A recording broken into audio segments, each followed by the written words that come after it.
You know, a while back I did this big video about every single girl that Spider-Man has ever dated, and that video got a lot of views, so I figured, hey, why not do the same thing but with Batman? Well, I did it, and I spent several weeks and several cups of coffee looking through all of these Batman comics, and wow, that was a huge mistake. See, here's the thing. The Marvel Comics universe has never had a proper reboot, and even though DC has only had 2 of them, there are actually 4 distinct continuities with some carryover between them. And if you want more information about all of that, I actually have a dedicated video explaining all of it, because wow, that's too much to get into right now. So even though his Playboy persona has had Bruce Wayne date several women off-panel, today I'm going to be looking at every single woman that Batman has ever had an actual romantic relationship with.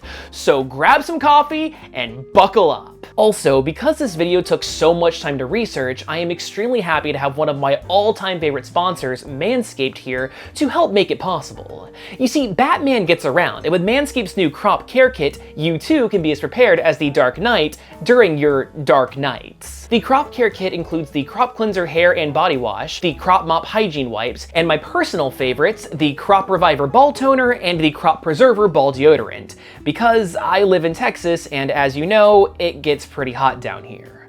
Also, when you get the crop care kit, you will also get the foot duster deodorizing spray as a free gift for those smelly feet, which really comes in handy. Now, currently the kit is only available in America with future rollout early next year, but if you use my code COMICD, you'll get 20% off and free shipping the entire website. So thank you Manscaped for making this ridiculously long video possible, and now let's get to it.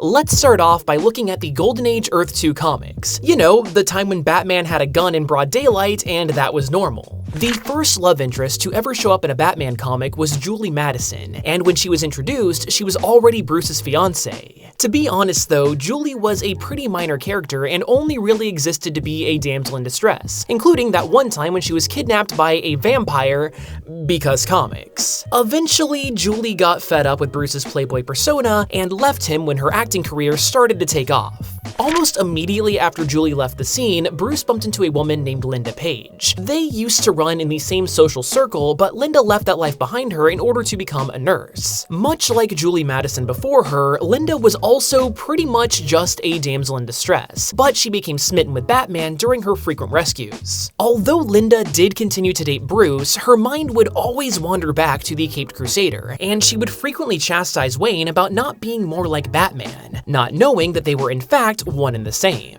Also around this time was the introduction of Selina Kyle, aka Catwoman. She and Batman flirted and kissed on a pretty regular basis, but they were never quite an item. This also complicated Bruce's relationship with Linda, like how one time Batman had to propose to Selina as Bruce Wayne in a plot to catch her. Now, of course, when Linda found out about the engagement through the newspaper, she was heartbroken, and even though the truth did eventually come out, the damage was already done, and Linda Page vanished from comics altogether shortly thereafter. This brings us to ace photographer Vicki Vale. She was introduced in the comics to basically be Batman's Lois Lane. From the get-go, Vicki was convinced that Bruce Wayne and Batman were the same person, and even though Bruce was able to give plausible deniability time after time, this didn't stop her crusade. This hunch is also how she justifies being attracted to both Bruce Wayne and Batman at the same time. Though before we hop over to the Earth 1 continuity, Selina Kyle did eventually leave her life of crime behind her and actually got married to Bruce. The two of them even had a daughter named Helena Wayne, who grew up to become the vigilante Huntress. So at least in this universe, there's a happy ending. Honestly, this Batman's early love life was pretty similar to his Earth 2 counterpart. In fact, there was even a handy issue that went over his romantic past, where we learned that Julie Madison and Linda Page both entered and left his life in a similar fashion to the Golden Age comics. In the present of Earth 1 though, Vicki Vale returned as well, and she's romantically interested in both Batman and Bruce Wayne once again. The problem is that even though Vicki did act as Bruce's Earth 1 love interest, she wasn't enough to deflect accusations from anti-comic folks in the real world who thought that Batman and Robin were in a homosexual relationship. In order to help combat this, DC introduced the character of Kathy Kane. Much like Vicki Vale, Kathy is romantically interested in both Batman and Bruce Wayne at the same time. But what makes Kathy different is that she is also a vigilante named Batwoman. Kathy and Vicki would compete for both Bruce and Batman's affections, making for a sort of double love triangle. But in the mid-60s, Vale vanished from the comics altogether, which gave Batwoman the spotlight as Batman's main squeeze. But honestly, even though Wayne went on plenty of dates with Kathy, he never really seemed to be all that into her. I mean, look at just how disinterested he is when they kiss. Kathy ended up retiring from crime fighting in favor of running a circus, but she was later killed by an assassin that was being manipulated by Talia al Ghul. Speaking of Ra's, as I'm sure you're all aware, Bruce has had a history with his daughter, Talia. Although she and Bruce had feelings for each other and were even married against Wayne's consent under Raz's tradition, the relationship between Bruce and Talia has always been very strained, as she's devoted to her father and his mission before anything else. To be real, this is all she ever got to be in the Earth 1 continuity, and it wouldn't be until years later that she was more fleshed out. Instead, Wayne meets a more traditional love interest at a party in the form of Silver St. Cloud. She and Bruce hit it off right off the bat, as she ditches her date in order to spend more time with him. Now, even though this fling was very short-lived, Silver and Bruce actually worked really well together, and she did a fantastic job at cracking his tough exterior. Unfortunately though, Silver figures out Wayne's secret identity and couldn't handle the struggle of not knowing if he would come home alive each night, so she broke up with him and left Gotham. Though pretty much as soon as Silver exited Bruce's life, a newly paroled Selina Kyle re-entered it. She was looking to get away from crime and wanted to legitimately invest money in Wayne Industries as well as seriously date Bruce. However, Selina was framed for a crime by the dastardly Catman, yes, the one that was parodied in Fairly Odd Parents, and Wayne didn't believe her innocence, emotionally wounding her. Even when the truth came out and Catman was apprehended, Selina left Bruce and Gotham, explaining that she was hurt that he still saw her as that criminal persona that she was trying so hard to distance herself from. This nicely sets the stage for Vicki Vale to return once again and rekindle her relationship with Wayne. This romance was pretty smooth and stable until Catwoman also rolled back into town and saw how cozy the two had gotten. So Selina did what any bitter ex-girlfriend would do, try to murder both of them out of jealousy. Vicki was hospitalized after the attack, and this understandably took a massive toll on her relationship with Bruce. So, adhering to the pattern, she took the first opportunity to leave both Wayne and Gotham. With Vicki once again out of the picture, Bruce had some pretty short-lived love interests that are so brief that they only warrant a passing mention here. There's a Japanese woman named Yumiko that was kidnapped by a rock dude and his worms, because comics, a reporter and nightclub owner named Lillian Stern, and a businesswoman named Marissa Pace. None of these characters were really played with, especially since around this time, Selina Kyle decided to become a good guy and started working with Batman as a partner. While Bruce ended up confessing his love to Selina, this came at the worst possible time, since Crisis on Infinite Earths was in full swing, and alongside Robin, they got to watch the destruction of their entire universe. But on the bright side, it was reborn into New Earth. In this new continuity, Bruce had a childhood girlfriend named Mallory Moxon at a resort that he would spend every summer at. She was also who he got his first kiss from. But that next summer was after the death of Bruce's parents. Obviously not in the best mental state, Bruce was cold to Mallory, and after that summer, he wouldn't see her again. That is until years later when Mallory would appear back in Wayne's life, and they dated for a little bit, but of course this wouldn't last. You see, Mallory is the daughter of the mob boss who hired Joe Chill to kill Bruce's parents, and these days Mallory herself is involved in the behind the scenes of the mob as well. When he found out, Bruce only continued to see Mallory as a means of getting information, but when he realized that she couldn't be reformed, he ghosted her. In a similar vein to Mallory, Bruce also knew a girl named Dawn Golden as a kid. She and Bruce really didn't get along that well in their youth, but they did end up dating in college, although we don't actually get to see anything from the relationship on panel. Naturally, Wayne encountered Dawn again years later, which got him wrapped up in demonic shenanigans where she ultimately dies. But for as interesting as demons might be, this video is already going to be long and complicated enough as is to focus on anything but the actual relationships of Batman. So hey, this continuity also has its own incarnation of Julie Madison, and although she initially made a one-off appearance as Wayne's actress girlfriend, this was later retconned, and Julie was reworked to be featured prominently in a series that focused on Batman's early adventures. This time around, Julie is working on her law degree, and due to a misunderstanding, her father became so paranoid of Batman that he was driven to insanity and died. After saving Julie from a vampire, hey look, it's a Golden Age reference, Bruce revealed his identity identity to her. However, even though Julie does admit that her father was delusional, she still felt that Batman was the reason for his death. And because of this, she ended up leaving Bruce and Gotham in favor of joining the Peace Corps and was never seen again. Not too long after Julie's departure, Bruce met Selina Kyle, who unbeknownst to him was a foe that he had fought in the past named Catwoman. Much like the previous incarnations, Selina and Bruce dated on and off for years, both in and out of costume. But especially because she became popular enough to have multiple long-running solo series of her own, Selina was a lot less attached to Batman in this continuity, and she had other love interests that occupied her time. Regardless, the romance between the Cat and the Bat is still legendary and is well known for a reason. Also on New Earth was a brand new version of Kathy Kane, but this time around, she was an agent of the spy organization Spiral and was tasked with uncovering Batman's secret identity. In order to seduce Batman, Kathy created the mantle of Batwoman to fight crime alongside him. But although she got in really close, Kathy never actually learned Bruce's secret. I mean, hell, she and Batman were getting so serious that he was even considering marrying her. But when Kathy found out that the head of Spiral was actually her long-lost Nazi father, she ended up leaving the Bat, wanting nothing to do with the organization or her initial mission. Keeping with the trend of older characters getting reimagined, New Earth of course had its own Vicki Vale that dated Bruce, but their relationship wasn't all that serious, which is why she ultimately broke up with him. But regardless of which continuity he's in, Bruce clearly has a thing for reporters, which is why it's not too surprising that he asked out talk show host Vesper Fairchild in the middle of a live interview. This led to a really good relationship, but it had to be put on hold after Gotham suffered a massive earthquake and was declared a no man's land. Bruce decided to stick around to help out as Batman, but Vesper understandably left the city. When things with Bruce returned back to normal, Vesper came back to pick up with Bruce where they left off. They only dated for a short while before Wayne had to do the whole dark and brooding routine and decided that he needed to be alone in order to focus on his mission as Batman. Here's the kicker though, even though Bruce really liked and got along well with Vesper, he dumped her by having her see him with plenty of other women and call her no one important.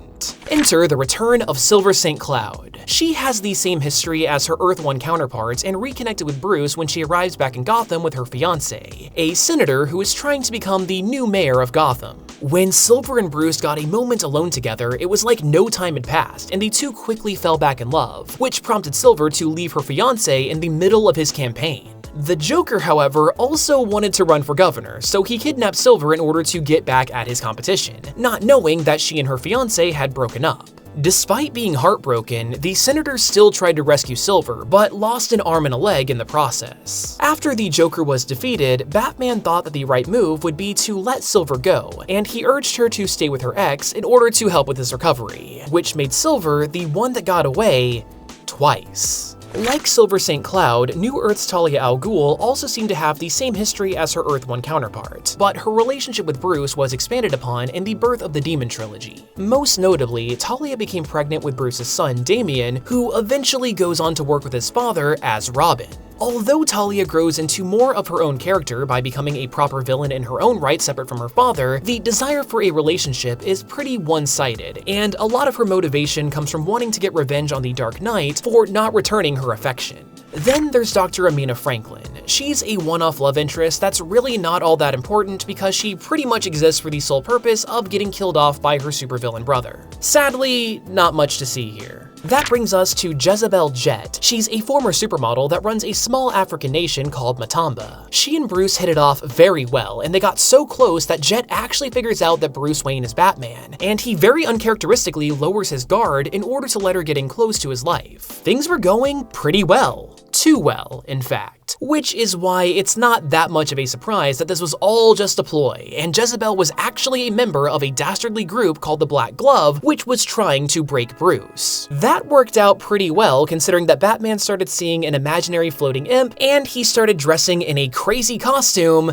that he made out of trash. Now, you would think that after regaining his sanity after being betrayed so badly by Jezebel, that Wayne would be done with dating for a while, and you would be dead wrong. During the, interesting Gotham After Midnight series, Batman is at odds with a police officer named April Clarkson who is taking credit for many of Batman's apprehensions. She tried dating Bruce Wayne, but ended up not really being all that into him, with this scene of her destroying a pearl necklace that Bruce got her on their first date being particularly brutal as it triggered his PTSD. Although April initially hates Batman, she does come around and starts hooking up with him. But this comes to an abrupt end when she is seemingly killed. I say seemingly because the person that killed her was actually herself, since she is also the literal heart-stealing villain Midnight. Yet after this storyline, neither she nor her alter ego were ever seen again. But at the very least, Silver St. Cloud ended up making a return appearance in Kevin Smith's Batman the Widening Gyre.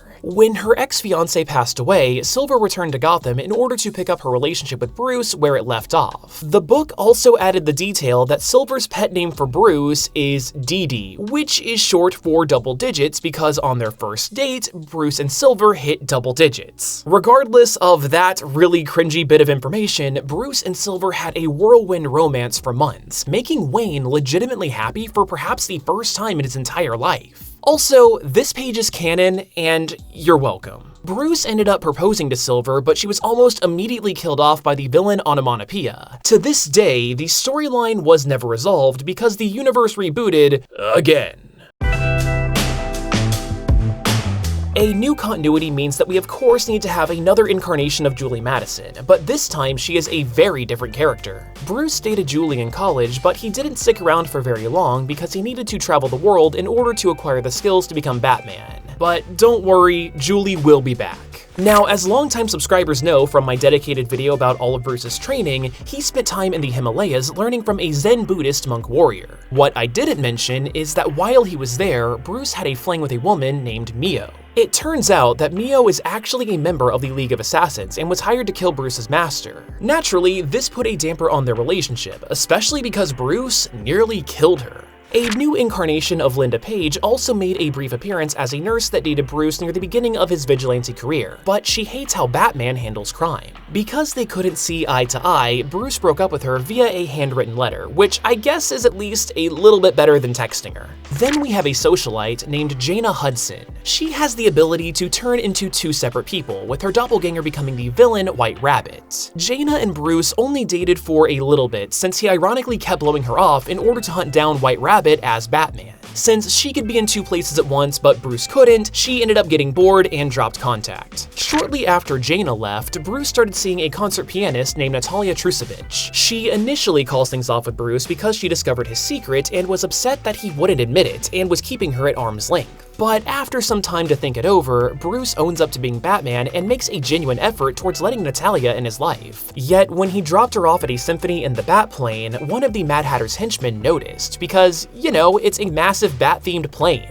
The Hatter kidnapped Natalya in hopes of learning Batman's identity, but because she was so tight-lipped, he killed her. Another one of these early New 52 love interests was a reporter named Charlotte Rivers. If I'm going to be completely honest, I really don't understand why she exists in the first place when Vicki Vale could have served just as well, especially since in this continuity, I haven't been able to find any instance of Vicki and Bruce actually dating. Like, why do we need Linda Page of all people here as a boring one-off nurse, but a legitimately more important character to the Batman mythos like Vicki is overlooked and replaced with a generic hot reporter? Regardless, Charlotte went undercover to find out more information about her criminal sister and got hurt in the process. And while she was recovering in the hospital, Charlotte got an opportunity to work in Paris, so she broke up with Bruce and was never seen again. For a good while, Batman was love interest free, but after sort of being killed and brought back to life during a fight with the Joker because comics, Bruce awoke with amnesia. He was discovered by Julie Madison, who now spends her time working at a youth center. With their relationship rekindled, Wayne actually moved in with Julie and works with her at the center. With this new sense of purpose, Bruce seemed legitimately happy and was hesitant towards reclaiming his memory and becoming Batman once again, going so far as to propose to Julie. However, Commissioner Gordon, who had become Batman in Bruce's absence, was in way over his head as he tried to take on a new supervillain named Mr. Bloom.